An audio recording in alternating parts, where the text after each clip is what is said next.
할렐루야, 2월 2일 화요일입니다.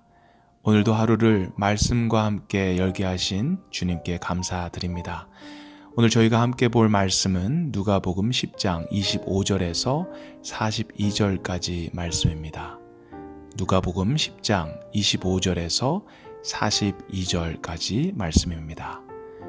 우리 함께 말씀을 읽도록 하겠습니다. 어떤 율법 교사가 일어나 예수를 시험하여 이르되, 선생님, 내가 무엇을 하여야 영생을 얻으리이까? 예수께서 이르시되, 율법에 무엇이라 기록되었으며 내가 어떻게 읽느냐? 대답하여 이르되, 내 마음을 다하여, 내 마음을 다하며, 목숨을 다하며, 힘을 다하며, 뜻을 다하여 주 너의 하나님을 사랑하고 또한 내 이웃을 내 자신같이 사랑하라 하였나이다. 예수께서 이르시되 내 대답이 옳도다. 이를 행하라. 그러면 살리라 하시니, 그 사람이 자기를 옳게 보이려고 예수께 여짜오되, 그러면 내 이웃이 누구니이까? 예수께서 대답하여 이르시되, 어떤 사람이 예루살렘에서 여리고로 내려가다가 강도를 만나매 강도들이 그 옷을 벗기고 때려 거의 죽은 것을 버리고 갔더라. 마침 한 제사장이 그 길로 내려가다가 그를 보고 피하여 지나가고, 또 이와 같이 한 레위인도 그곳에 이르러 그를 보고 피하여 지나가되, 어떤 사마리아 사람은 여행하는 중 거기 이르러 그를 보고 불쌍히 여겨 가까이 가서 기름과 포도주를 그 상처에 붓고 싸매고 자기 짐승에 태워 주막으로 데리고 가서 돌보아 주니라.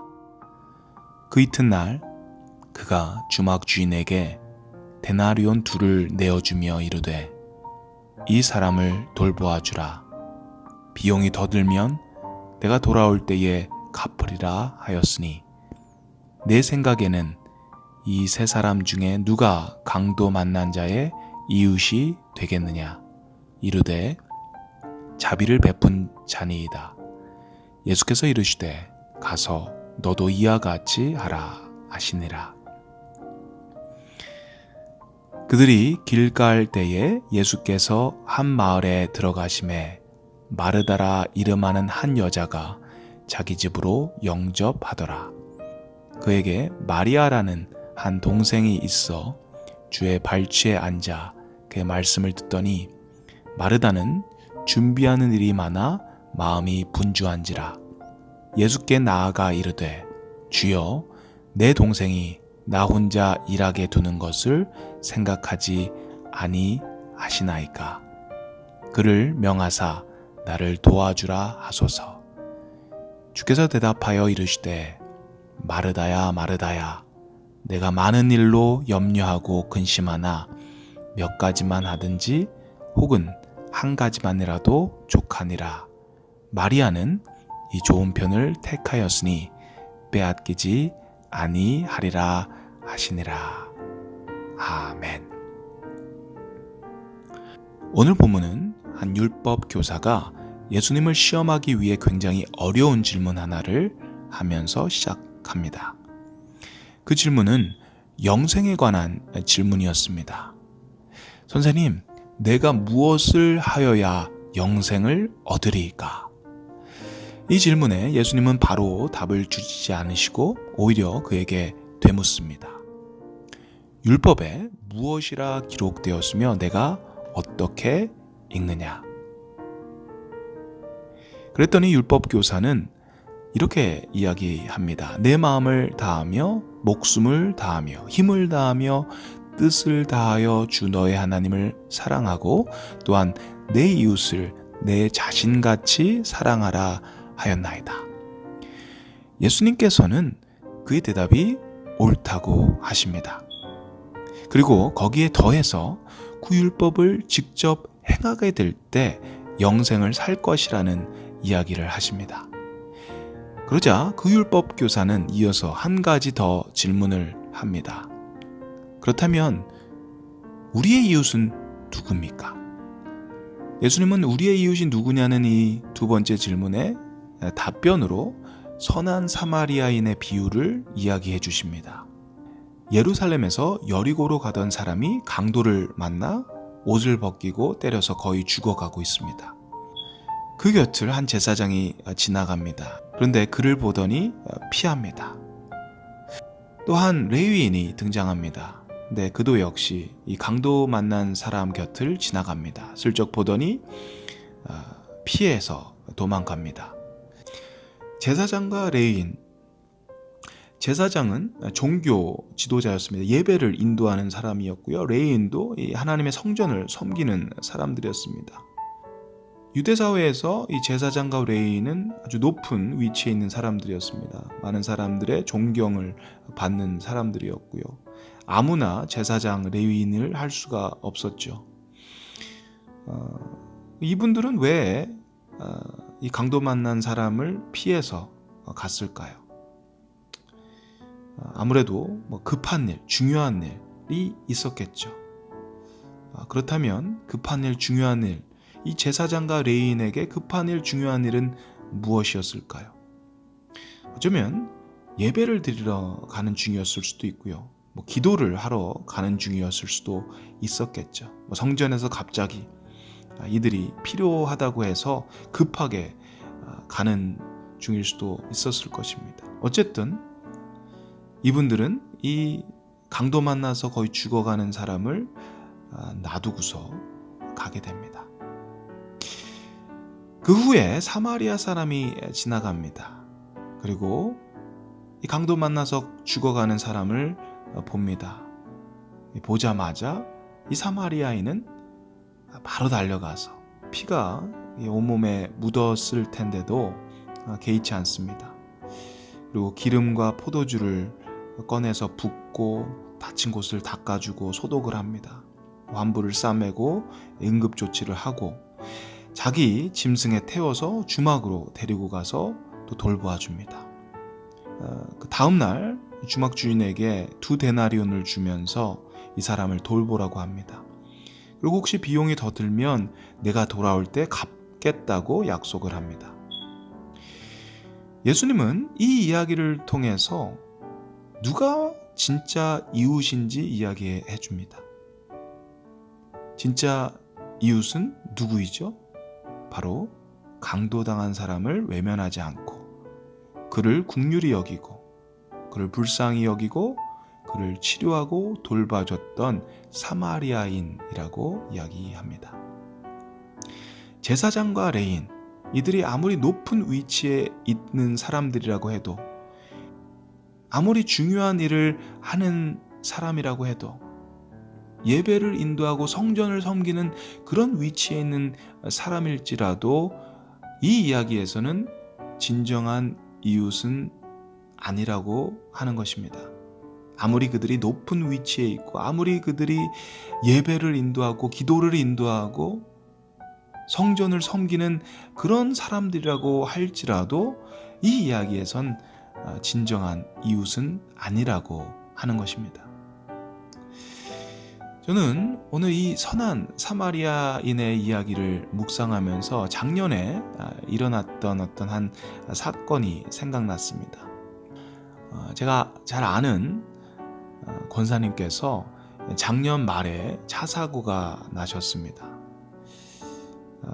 폐차가 될 정도로 아주 차가 많이 망가지셨다고 합니다. 그 당시에 차가 폭발할 것 같아서 안간힘을 쓰시면서 그 차에서 나오셨다고 하는데 나오시고 얼마 안 돼서 긴장이 풀리셨는지 그 땅에 풀썩 주저앉으셨다고 합니다. 그런데 주위에 지나가시던 분들이 오시더니 이 권사님을 이제 부축을 해서 자기 옷을 막 벗어서 입히시고 또 어떤 분들은 자기 옷을 벗어서 땅바닥에 깔고 거기에 또 앉으시라고 하시고 응급차를 부르시고 또 응급차가 올 때까지 기다려 주셨다고 합니다. 저는 이 이야기를 들으면서 정말 이분들 너무나도 대단한 사람들이다. 정말 이 선한 사마리아인들 같은 분들이다라는 생각을 했습니다. 만약에 여러분에게 이런 일들이 생긴다면 과연 우리는 그들처럼 그렇게 할 수 있을까요? 특별히 지금은 코로나 기간인데 과연 그 사람에게 가까이 가서 그 사람을 부축하고 내 옷을 벗어서 입히고 내 옷을 벗어서 땅바닥에 깔고 그분을 뉘울 수 있을까요? 쉽지 않을 것 같습니다. 보통은 지나가는 경우들이 많이 있겠죠. 이유들이 있을 것입니다. 내가 아니더라도 다른 사람이 하겠지. 또 괜히 도와줬다가 내가 코로나 걸리면 어떡하지? 지금 내가 중요한 미팅 가고 있는데, 지금 예배 드리러 가는데, 성경 공부하러 가는데, 신방하러 가는데, 이것만 없으면 내가 도와줄 수 있는데 이것 때문에 안 되네? 이런 이유들이 있을 수 있겠죠. 그런데 오늘 이야기의 결론은 우리가 강도 만난 그런 사람을 우리가 봤을 때 그냥 지나치지 말고 도우라는 것입니다. 어려움에 처한 사람이 있을 때 지나치지 말고 모른 채 하지 말고 가서 그를 도와주라는 것입니다. 그것이 이웃을 사랑하는 것이라고 예수님은 말씀하시는 것입니다. 그리고 그것은 결국 하나님의 율법을 지키는 것이고 그것은 영생을 얻는 길로 연결이 되는 것입니다.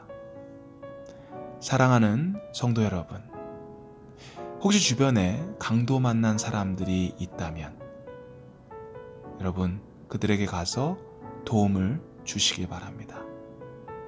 모른 채 하시지 마시고 피해 가시지 마시고 그들에게 가서 그들을 도와주시기 바랍니다. 사고 난 사람에게 가서 부축을 하고 내 옷을 벗어주고 앰뷸런스를 불러주고 또 앰뷸런스가 올 때까지 기다려주고 저와 여러분 모두가 그런 사마리아인과 같은 그런 이웃으로 살기를 주님의 이름으로 축원드립니다. 오늘 본문은 또 하나의 이야기가 등장합니다. 마르다와 마리아의 이야기입니다. 마르다와 마리아는 자매입니다. 마르다가 언니고 마리아는 동생입니다. 마르다는 예수님을 자기 집에 초대하고 분주합니다. 손님이 오셨으니 여러 가지로 준비할 게 많았을 것입니다. 청소도 하고 음식도 만들면서 아주 바쁩니다. 그런데 동생 마리아는 그 마르다를 도와주지 않고 주의 발치에 앉아 예수님의 말을 듣고만 있습니다. 혼자만 일하고 있는 마르다는 짜증이 납니다. 그래서 예수님께 이렇게 이야기합니다. 내 동생이 나 혼자 일하게 두는 것을 생각하지 아니하시니까 그를 명하사 나를 도와주라 하소서. 예수님이 열심히 지금 일을 하고 있는 자기는 칭찬하고 예수님 앞에서 지금 그냥 게으르게 놀고 있는 동생 마리아는 꾸짖어 주길 바랬던 것 같습니다. 그런데 예수님은 이 마르다의 바램과는 달리 마리아가 좋은 편을 택했다고 마리아를 칭찬하십니다. 마르다와 마리아의 이야기 역시 우리가 어떻게 이웃을 사랑해야 되는지 이야기해주고 있습니다. 마르다는 분명 이웃을 사랑했습니다. 이웃을 위해 봉사하고 일을 했습니다. 그런데 마르다의 문제는 무엇이죠? 처음에는 좋은 마음으로, 섬기는 마음으로, 사랑하는 마음으로 하지만 이 일을 하다 보니까 힘든 겁니다. 짜증나는 것입니다. 지쳐버리는 것입니다. 그러니 다른 사람들을 비방하게 되는 것입니다. 우리가 하나님을 섬기고 이웃을 섬길 때 조심해야 되는 것이 바로 이런 부분입니다. 처음에는 감사한 마음으로 할 수 있습니다. 벅찬 마음으로 어떻게 나 같은 것을 하나님 쓰시나 기쁜 마음으로 일을 할 수 있습니다.